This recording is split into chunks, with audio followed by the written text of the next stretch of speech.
Hello friends, আমি দেবজ্যোতি। তো সামায় রায়না রণবীর আলাহাবাদিয়ার যে কন্ট্রোভার্সিটা হয়েছিল ইন্ডিয়াস গট টেন্টে, যেখানে রণবীর আলাহাবাদি একটা খুবই টোন ডিফ এবং একটি অশ্লীল জোক বলেন। তো সেখান থেকে সামায় রায়না আর কি ক্ষমা চেয়েছেন এবং তিনি তার ইন্ডিয়াস গট টেন্ট, যেটার আমি নাম দিয়েছিলাম India's got latent because how shit it was, তো সেটা সবকটা এপিসোড ডিলিট করে দিয়েছেন and he has closed out the show.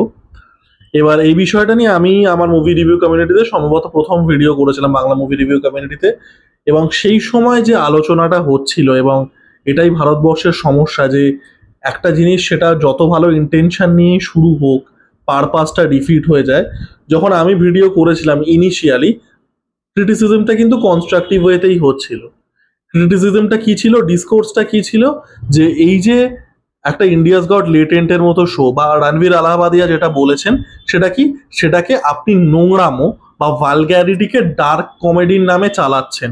Insensitive comment, নোংরা কমেন্ট, এমন কমেন্ট যেগুলো ভারতের যে মূল্যবোধ বা সে যে সমাজবোধ বা আমাদের যে পরিবার বোধ আছে, আমাদের মানে প্যারেন্টসদের সাথে আমার যে সম্পর্কগুলো আছে সেগুলো কোথাও গিয়ে ক্ষুণ্ণ হয়, এই রকম কথাবার্তা বলে আপনি সেটাকে ডার্ক হিউমারের নামে চালাচ্ছেন।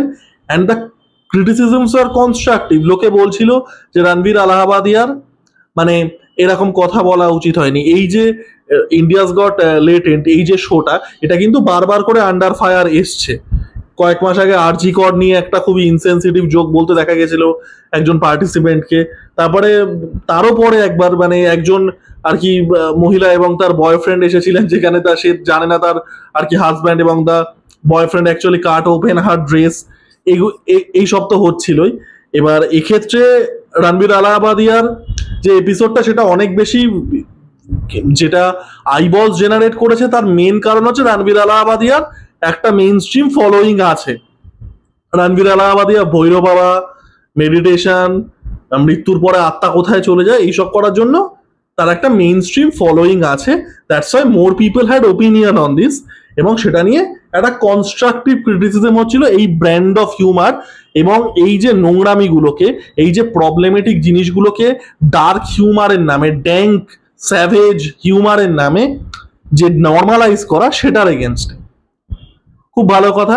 তারপরে যেটা হলো, তারপরে এই যে একটা তখনও অবধি কনস্ট্রাকটিভ একটা ক্রিটিসিজম যেটা মানুষ স্বতঃস্ফূর্তভাবে অর্গানিক্যালি করছিল, সেটাকে একটা সার্কাস বানিয়ে দেওয়া হলো। পর পর এই এই রাজ্যের মুখ্যমন্ত্রী, অমুক রাজ্যের প্রধানমন্ত্রী, এখানকার স্বরাষ্ট্রমন্ত্রী, ওখানকার বিদেশ মন্ত্রী, এখানকার প্রেসিডেন্ট, সবাই এফআইআর লঞ্চ করা শুরু করলো। আমাদের ইন্ডিয়ান নিউজ চ্যানেল, ইন্ডিয়াতে এত ইস্যু আছে, আমাদের দেশে তো ইস্যু শেষ নেই, 24টা ঘন্টা এটা দেখানো শুরু করলো যে এটার থেকে বড় মানে অপরাধ আর কিচ্ছু নেই।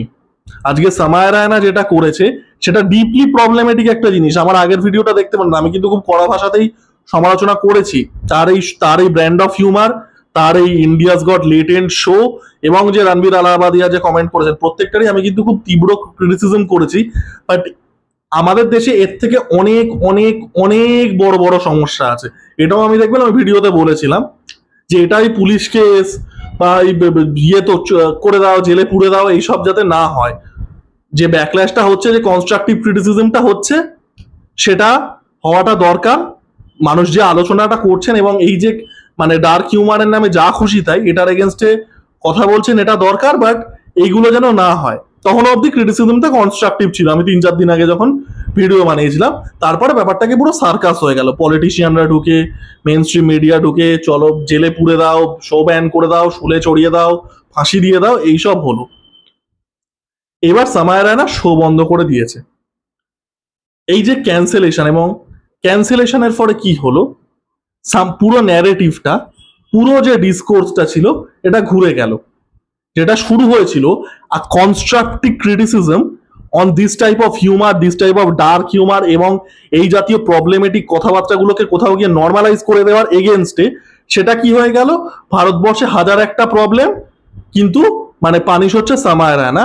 যেখানে মানে parliament has become a joke, আমাদের ইন্ডিয়ান জুডিশিয়ারি সিস্টেম একটা জোকে পরিণত হয়েছে, যে যেখানে জোক বলাটা অপরাধ, রেপ করাটা অপরাধ নয়। আপনি কমেন্ট বক্স তুলে নিন, এখন প্রত্যেকে এই কমেন্টগুলো করছে।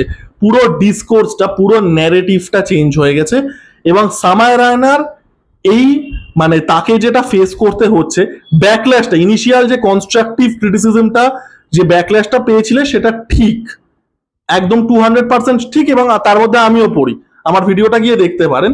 এটা কিন্তু ভুল, এটা ভুল, কারণ হাতের 5টা আঙুল কোনোদিন সমান হবে না, এবং একটা সোসাইটিতে ডিফারেন্স অফ ওপিনিয়ন থাকবেই।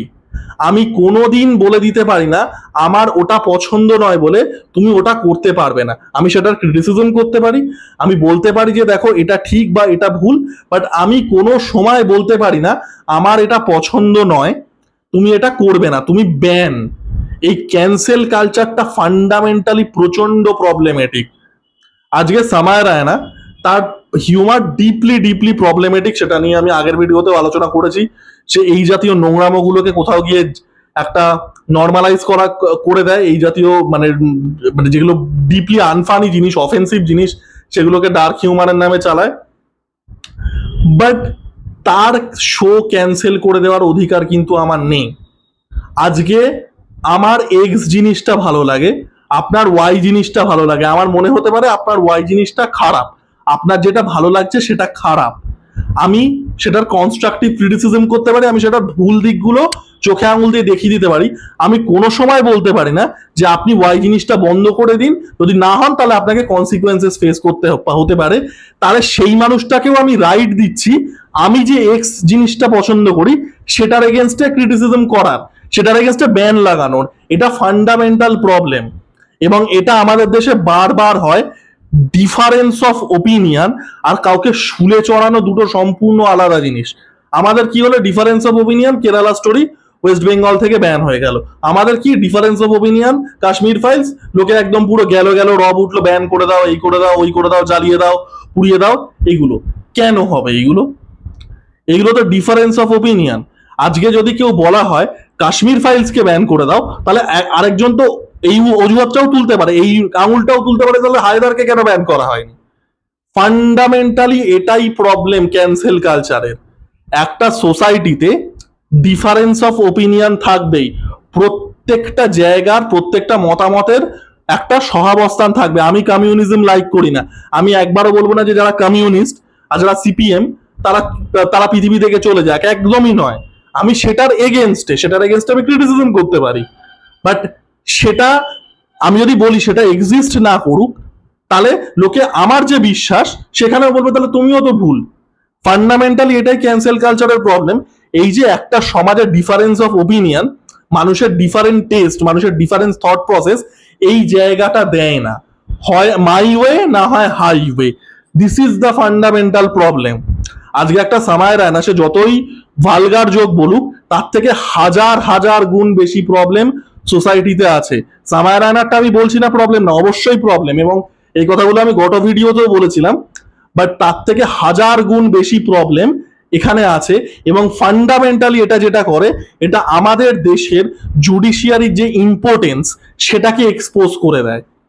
আমাদের দেশের যে সমাজ ব্যবস্থা কতটা ঘুণ ধরা সেটাকে এক্সপোজ করে দেয়, যে এমন একটা সমাজ ব্যবস্থা যে যেখানে পুরুষরা সেফ না, যেখানে মহিলারা সেফ না, যেখানে কোনো কিছু মানে কেউ সেফ না। আপনি একটা ডিফারেন্স ওপিনিয়ন রাখতে পারবেন না। আপনার যদি রুলিং পার্টির এগেনস্টে আপনার যে রাজনৈতিক মতাদর্শ সেটা যদি রুলিং পার্টির এগেনস্টে হয়, তাহলে আপনাকে অ্যাটাক করা হবে, সেটা স্টেট লেভেলে হোক বা সেন্ট্রাল লেভেলে। এত কিছু সমস্যা, এত হাজার একটা আরজিকর, হাজার একটা অতুল সুভাষ, সেখানে সামায় রায়নার 4টে নোংরা জোক নিয়ে তাকে লিঞ্চ করা হচ্ছে, মব লিঞ্চ করা হচ্ছে। এটা আমাদের সোসাইটির ঘুম ধরা, এবং এই যে মানে কি বলবো, এত ইম্পর্টেন্ট একটা অবস্থা সেটাকে এক্সপোজ করে দেয়। এবং ফান্ডামেন্টালি আরো যেটা করে সেটা হচ্ছে এটা সামায় রায়নার মতো লোককে ভিকটিম সাজিয়ে দেয়, যেটা সামায় রায়না নয়। এখন ন্যারেটিভ যেটা হয়ে গেছে এই ক্যান্সেলেশন হওয়ার পরে, এবং এই যে পলিটিক্যাল একটা ভার্চুয়াল মব লিঞ্চিং চললো, এই যে পলিটিক্স মানে পলিটিশিয়ান এবং পলিটিশিয়ানদের যেসব পেটোয়া চ্যানেলগুলো আছে, এটা সামায় রায়নাকে ভিকটিম বানালো, যেটা সামায় রায়না নয়।